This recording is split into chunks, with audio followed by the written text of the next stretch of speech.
A robot, the first imbued like a human, cursed with the ability to choose his movements and moods, sleeps secretly sealed beneath the surface of the earth. For 30 years, tested to see that he won't unleash a wrath that consumes every human in his path.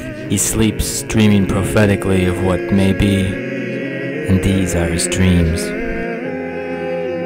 Achilles was born to fight, born to be adorned by laurels and fame, proclaiming the immortality of his name, his birthright. Sometimes history, hanging on hooks, sits waiting for a character with sufficient moment, acuity and aim, to cleave a joint and leave a lifeless limb ready for lesser wits to mince. And maybe there was a marriage of virtue and fortune, or maybe they were the same. Anyway, Achilles had enough of this to beast anyone he met on the field, while wearing armor, her face dismayed, grimly given, gravely taken. There's something about the distribution of ability. The bell curve pays a toll and tribute to the tribulations of one single prodigy, who so far exceeds even the type that we call him a genius, inscrutably momentous. Maybe there was a marriage of virtu and fortuna, or maybe they were the same. Flung spears and swung swords, whoever heard hurled tears and imploring words like this before? Achilles left them maimed and mutilated, moaning over how cruel fate is.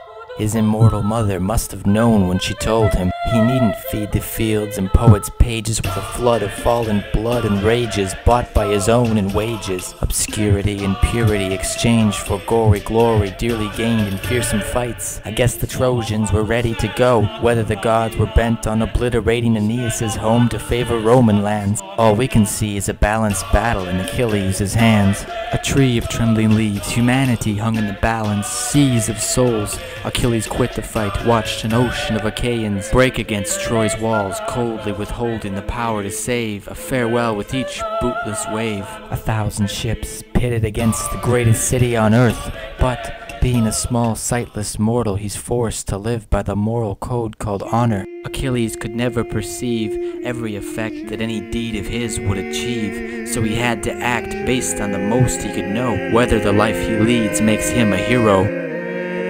But these were merely dreams, possibilities, and when the robot awoke from the 30-year testation imposed by Dr. Light upon a womb of science, he found himself tender and weak, entombed in the earth. Mindless and murderous robots, designed by a furious villain, came and crowded to kill him. Confused by mortal danger and duty, he refused to be forced into aiming or shooting, to be reduced to a killer, a mere conflux of causes. The thought of slaughter made him nauseous, laden with latency, soaked with golden potency, like a brooding storm cloud bearing Zeus's fury. Even after he clambered from the catacombs and upward, scrambling to spare himself and everyone else, he was the target of every marksman. He avoided hits and attacks, holding back riposts of his own, easy instincts that would have blown them to bits. With speed like the fleetest of Greeks, reading each scene's tangled melee, he gently excelled fell lions and archers.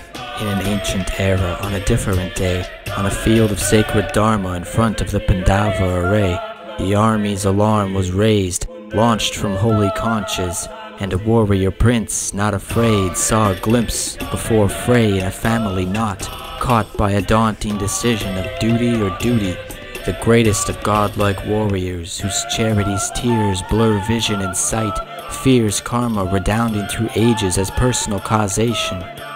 I do not want to kill them, even if I am killed, Krishna, not for the kingship of all three worlds. Exclaiming this, Arjuna awaited Krishna's reply, who revealed his glory, thus pouring forth his booty. Explaining on the chariot near to Arjuna, or maybe they were the same, manifestations of the self-same manifold majesty.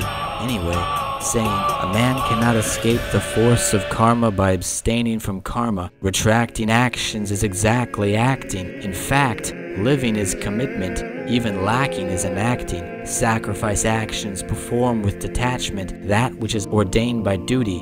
Duty indeed supersedes personal purity. So said Krishna, the self abiding in the hearts of all creatures, the Bhagavat bidding slaughter for honor, and Arjuna, standing on the precipice of battle, the greatest of godlike warriors, whose charioteer's words give him insight, hears counsel resounding through epochs as poetic revelation. The lonely robot, left to himself, did not.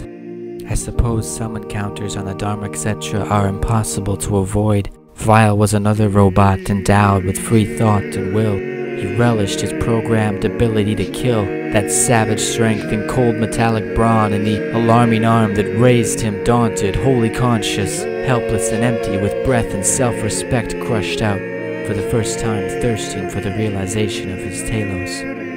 With a protective and affectionate glance and clearer compassion than Megaman had ever imagined. The savior that heaven sent left him on the cold, dirty wet, kissing the pavement.